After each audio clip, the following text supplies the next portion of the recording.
Você tá ligado que na UERJ cai a beça a questão que envolve metabolismo energético mitocondrial, cadeia respiratória, transporte de elétrons, fosforilação oxidativa, ciclo de Krebs e lá vai. Fica comigo depois da vinheta, eu vou voltar fazendo uma questão maravilhosa da UERJ com vocês hoje.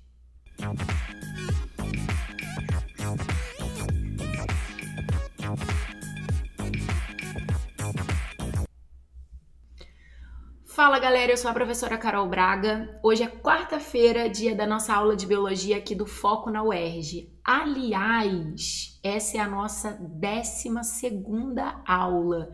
Nós estamos há 12 semanas, eu em biologia, Fernando em química e Júlio em redação, equipe do Foco Medicina, conduzindo essas aulas com muito carinho para vocês. E essa é a última semana da nossa primeira temporada. Oh, já sei que vocês estão chorando, arrasados, já tem gente pensando como eu vou sobreviver semana que vem, minhas quartas, quintas e sextas nunca mais serão iguais. Eu entendo o seu sofrimento, eu confesso que eu também tô com o coraçãozinho apertado. Mas tudo que começa, em algum momento termina. E essa é só a primeira temporada. Queria, inclusive, antes de oficialmente começar a nossa aula de hoje, que é muito importante, não vai embora não, que ainda tem muita coisa hoje boa aqui.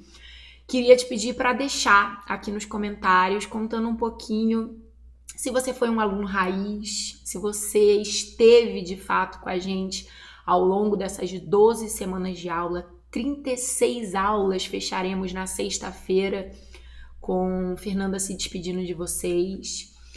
E eu queria que vocês contassem um pouquinho o que vocês aprenderam, se vocês curtiram, se vocês querem mais, se vocês gostariam de em breve uma segunda temporada. Finalmente agora com as datas oficiais do vestibular UERJ 2021 tendo sido liberadas, a gente vai entrar num processo de formatação da reta final UERJ do Foco tão famosa, com um número tão expressivo de aprovados em medicina na UERJ, e isso vai exigir um empenho, uma energia da gente muito grande.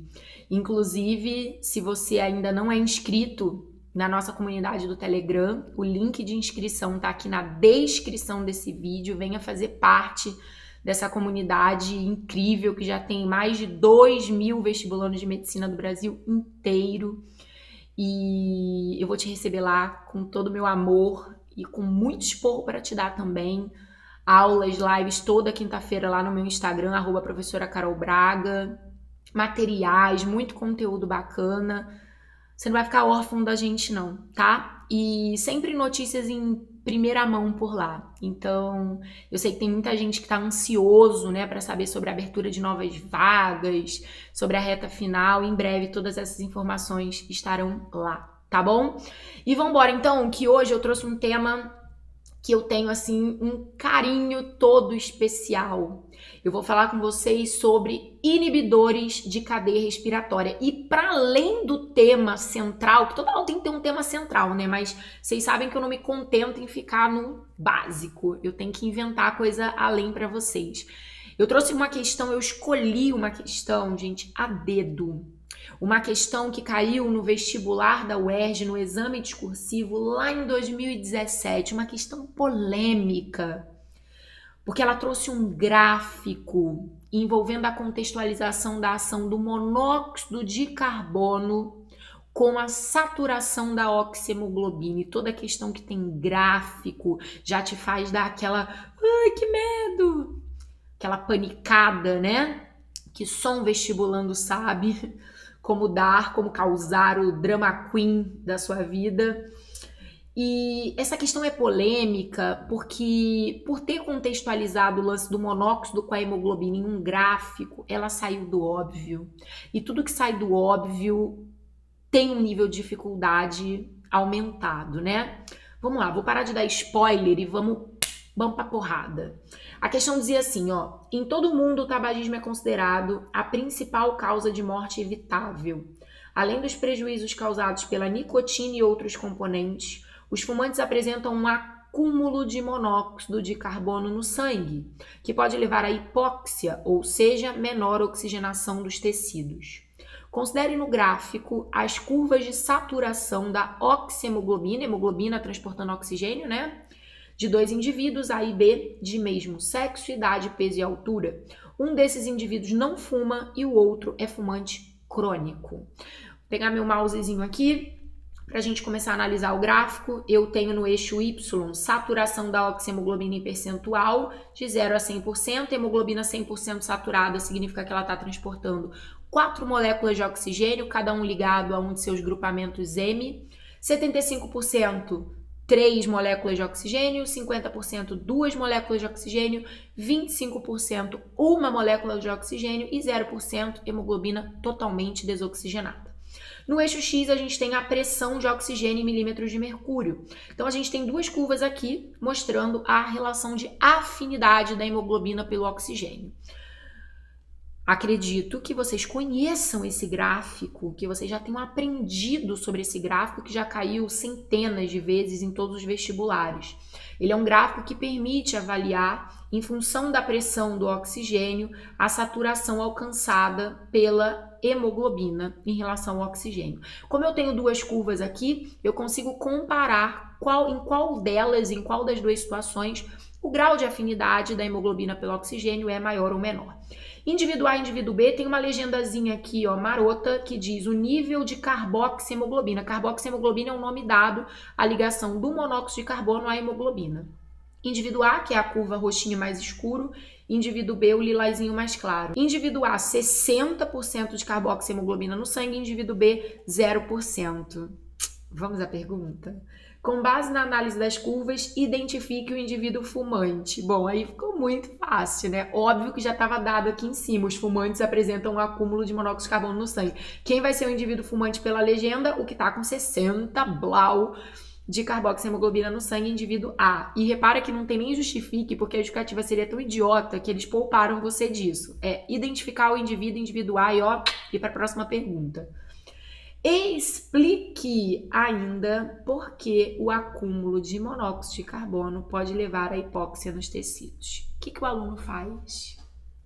Olha, gente, eu juro pra vocês, a minha vontade nessa hora era voar na sua jugular, entendeu? Te causar uma leve hemorragia.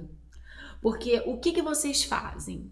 Vocês ignoram o gráfico, porque a maioria de vocês brinca com gráfico igual quem brinca de batata quente. Toma que eu não quero mais. E aí vocês vão lá e escrevem assim: o monóxido se liga estavelmente à hemoglobina, prejudicando o transporte de oxigênio. Isso é uma verdade? Yes? Isso está demonstrado no gráfico? Não. Se eu tenho um gráfico, se eu tenho uma questão problematizada, se eu tenho dados experimentais, comparativos, eu sou obrigada a privilegiar essas informações na hora de raciocinar. A minha justificativa, a minha explicação. Então, mesmo que a questão não diga justifique a partir do gráfico, não precisa dizer isso. De vez em quando eles dizem, mas não precisa. Escuta o que eu vou falar. Aliás, meus alunos já estão carecas de ouvir. YouTube, eu vou soltar um palavrão aqui e vou bloquear esse vídeo para menores de 18 anos. Se você fizer uma questão que tem gráfico, usa a porra do gráfico. Porque se você não usar, você vai ver pontos indo embora, assim, ó, voando, e você dando um beijo, um tchau para sua aprovação. Bate na madeira, né?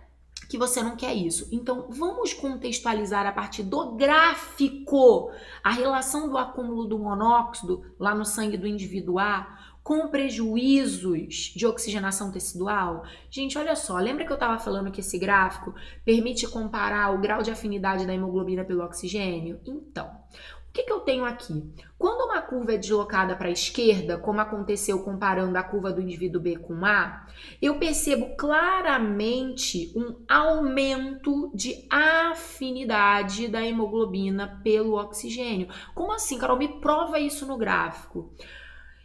Vamos utilizar esse 20 aqui, 20 milímetros de mercúrio para a pressão do oxigênio, como um referencial. Numa pressão de 20, quanto está valendo a saturação da hemoglobina pelo oxigênio na curva do indivíduo B? Em torno de 25%. E na curva do indivíduo A está batendo acima de 75%.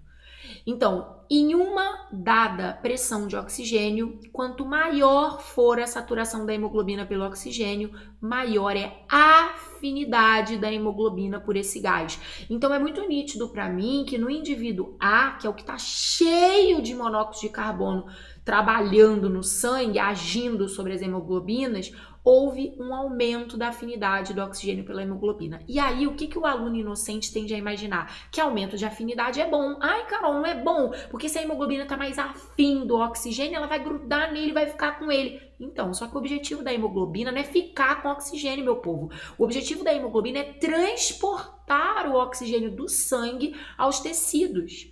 Se por ação do monóxido de carbono, da ligação da carboxihemoglobina, as interações do oxigênio com as hemoglobinas ficam mais fortes, mais estáveis, a hemoglobina vai ter muito mais dificuldade em se dissociar desse oxigênio e fornecê-lo aos tecidos. E dessa forma o indivíduo vai criar um quadro de hipóxia, que dependendo do quanto de monóxido foi inalado, pode chegar ao ponto de ser fatal. Então, essa questão é maravilhosa. Tinha que ser ela para encerrar essa primeira temporada com chave de ouro, sabe? Que é tipo botar um chip aí na sua cabeça para repetir aquela frase. Se tem gráfico, usa carinhosamente a porra do gráfico, ok? Vamos para a segunda parte da pergunta. Sabendo que o monóxido de carbono pode se ligar à enzima citocromo C oxidase e inibi-la, indique a etapa do metabolismo aeróbico que será prejudicada pela presença desse gás e uma consequência direta, isso vai ser tão importante, gente, consequência direta de seu acúmulo para as células afetadas. Gente, quem é citocromo C oxidase? Do que ele tá falando? Aliás, já tinha caído uma questão muito parecida, perguntando os efeitos do monóxido de carbono no transporte de oxigênio no sangue e no metabolismo mitocondrial lá em 2008, na UERJ também. E no gabarito oficial, eles fizeram questão de colocar que o monóxido de carbono se liga à citocromo C oxidase da cadeia respiratória mitocondrial. Então, às vezes, muitos alunos falam, nossa, Carol, será que você acha importante gravar onde, em que proteína o monóxido se liga? Pior que eu acho, porque já caiu, por que não cair de novo, né? A gente está falando então da cadeia respiratória. A cadeia respiratória equivale à última etapa do metabolismo aeróbico, da respiração celular, inclusive etapa em que o oxigênio vai diretamente participar, atuando, deixa eu pegar meu mousezinho aqui, ó, como aceptor final de hidrogênios, que você pode chamar também de prótons e elétrons, se reduzindo a moléculas de água. A cadeia respiratória, ela vai se encontrar na membrana interna da mitocôndria e ela vai funcionar em duas etapas acopladas. O transporte de elétrons, em que a gente vai ter várias proteínas e outras moléculas até não proteicas transportando elétrons até o oxigênio, e a fosforilação oxidativa, que é a etapa de síntese de ATP por um mecanismo muito importante chamado de mecanismo quimiosmótico. Você quer entender mais sobre esse tal desse mecanismo quimiosmótico, aquele paranauê que acumula prótons aqui, depois volta por ali? Deixa aqui nos comentários que eu já deixo isso aí anotado para a segunda temporada ou para uma outra série que rola lá no meu Instagram. Bom, o lance é o seguinte, moléculas de NAD e FAD que vão se reduzindo ao longo das etapas anteriores, na glicólise, na oxidação do piruvato, no ciclo de Krebs, chegam à cadeia respiratória e sofrem uma reoxidação. Elas entregam seus prótons e seus elétrons em nível de cadeia respiratória, elétrons esses que vão brincar de batatinha quente, ó, sendo transportados, seguindo aqui, ó, tô passando o mouse bem em cima, ó, por exemplo, a NADQ-redutase, que é o complexo proteico 1 da cadeia transportadora, recebe os elétrons de moléculas de NAD reoxidadas, passa para a ubiquinona, que passa para a citocromo C redutase, que passa para a citocromo C, que passa para o último complexo proteico, que é chamado de citocromo C oxidase. É exatamente onde, o monóxido de carbono e também o gás cianídrico, um veneno muito famoso que cai muito no vestibular também chamado de cianeto, se ligam. Grava isso, tanto o monóxido de carbono como o cianeto se ligam bem aqui. O que vai acontecer, gente? O que seria uma consequência direta da ligação de inibidores de cadeia respiratória? No caso dos dois exemplos que eu estou citando, eles ligam exatamente aqui no complexo 4, a citocromo-C-oxidase. Mas existem outros venenos, outros exemplos de inibidores, que um vai ligar aqui na citocromo-C, o outro vai ligar aqui na citocromo-C-redutase, o outro vai ligar na ubiquinona. Não importa onde o inibidor se ligue. O efeito do inibidor, a grosso modo, é um só. O inibidor ele vai bloquear o transporte de elétrons na cadeia, seja no começo, no meio ou no fim. Ao bloquear o transporte de elétrons, inclusive isso vai aparecer no gabarito oficial, porque nada mais direto do que essa consequência. Inibir, bloquear o transporte de elétrons na cadeia respiratória. Por bloquear o transporte de elétrons, a gente vai acabar tendo várias outras consequências. Por exemplo, interrupção ou redução na síntese de ATP. Interrupção, se a gente pensar numa inalação bem significativa de monóxido, em que as mitocôndrias vão ser de fato completamente paralisadas, e aí essa célula vai vir até a pique, a morte, por colapso energético. Se for uma consideração menor, às vezes nem todas as cadeias transportadoras são bloqueadas e você pode não chegar ao ponto de interromper, mas pelo menos reduzir a síntese de ATP. A banca não encrenca com isso, tá, crianças? Ai, Carol, porque no gabarito oficial veio redução da síntese de ATP. Se eu botasse interrupção, eu perderia ponto? Não. Isso é super flexível, é super tranquilo, não tem problema nenhum. O que eu ia falar para vocês era o seguinte: em termos de consequências indiretas, tem muita coisa. Por exemplo, o oxigênio não vai mais conseguir atuar como aceptor final, por um motivo muito simples. Os elétrons não estão mais chegando até ele. Seja porque bloqueou aqui, acolá ou mais ali longe, não tem elétrons mais chegando até o oxigênio. Então ele perdeu seu papel social. Ele não está mais aceptando elétrons. Consequentemente, NADs e FADs com o bloqueio da cadeia não tem mais para quem entregar seus elétrons. Então a gente interrompe a cadeia respiratória e automaticamente também impede a reoxidação dos NADs e FADs, que são coenzimas de enzimas chamadas desidrogenases, que atuam tanto na glicólise quanto na oxidação do piruvato, que é a etapa da síntese da acetil-CoA, como no ciclo de Krebs. Então, indiretamente, a médio prazo, sabe qual vai ser o efeito de bloquear essa cadeia aí, gente? Travar toda a respiração celular. Se for uma célula que tem rota alternativa anaeróbia, tipo uma fibra muscular que numa condição extrema, como por exemplo essa, poderia passar a fazer fermentação lática, aí tudo bem. O saldo de ATP vai diminuir, mas ela vai para o plano B, a rota alternativa, que não depende de mitocôndria, não depende de oxigênio, e o monóxido não vai fazer nada. Ela fermenta. Agora, se for um neurônio, por exemplo, que não tem opção de fermentar, ou respira aerobicamente ou morre, ele morre. Sacou? Então vamos voltar lá para nossa pergunta. A gente tem lá no início, já tinha dado a resposta, né? Que identificar o indivíduo fumante, indivíduo A, e explicar o lance do monóxido com a hipóxia tecidual usando o gráfico. Ah, depois de muito recurso, muito chororô, a UERJ abriu, Carol, esse gabarito, aceitou também o aluno que fez a cagada de ignorar o gráfico e só responder em cima do lance do monóxido se ligar com grau de afinidade alto, acabou aceitando, mas não conta com a sorte, gente. Uma questão dessa de biologia com peso 2 define seu ano. Então faz o negócio do jeitinho que eu tô ensinando, tá? Usando os dados do gráfico, eu coloquei assim: o monóxido de carbono aumenta a afinidade da hemoglobina pelo oxigênio, prejudicando sua liberação para os tecidos. Duas linhas e a felicidade tomando conta. Nível de serotonina até aumenta. Depois, indique a etapa do metabolismo aeróbico que será prejudicada pelo monóxido. Você pode botar a cadeia respiratória ou cadeia transportadora de elétrons. Só não pode botar fosforilação oxidativa, porque fosforilação oxidativa eu te mostrei no esquema. É só a etapa em que a ATP sintase gera ATP, lá pelo mecanismo quimiosmótico. Então, não é ali exatamente que vai ter a interferência, tá? Claro que a fosforilação oxidativa faz parte da cadeia respiratória. Então, bota a cadeia respiratória, mas não bota só a fosforilação oxidativa. Entendeu? Captou?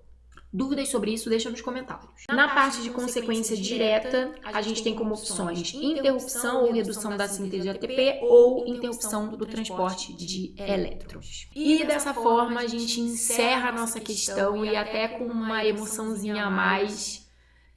a gente encerra a participação de biologia na primeira temporada. Foram 12 semanas pensadas e vividas com muito carinho, vocês podem ter certeza disso. Esse projeto nasceu de uma ideia que eu tinha já há muito tempo, que era aumentar a acessibilidade de uma preparação relacionada ao UERJ para várias pessoas que, especialmente nesse ano de pandemia, estão se vendo perdidas, desoladas, desestimuladas com a sua preparação no vestibular. Então, trazer para vocês o que eu sei que hoje é o melhor que se tem em preparação para o UERJ. Deixei a modéstia em casa, porque eu não tô com aquele papinho bem marketing barato que todos os cursinhos fazem. O curso que mais aprova. Não, gente.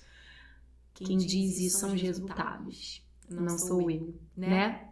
Então, espero muito de verdade que vocês tenham gostado, que tenham sido semanas proveitosas, que vocês tenham aprendido bastante. Deixem aqui nos comentários o feedback de vocês, dúvidas, carinho, pedidos de segunda temporada, quem sabe. E se acalmem, porque muitas novidades estão por vir. E esse ano não vai ficar conhecido só como o ano do coronavírus. Ele também vai ficar conhecido como a sua aprovação, se Deus quiser. Um beijo grande e a gente se vê em breve. Tchau!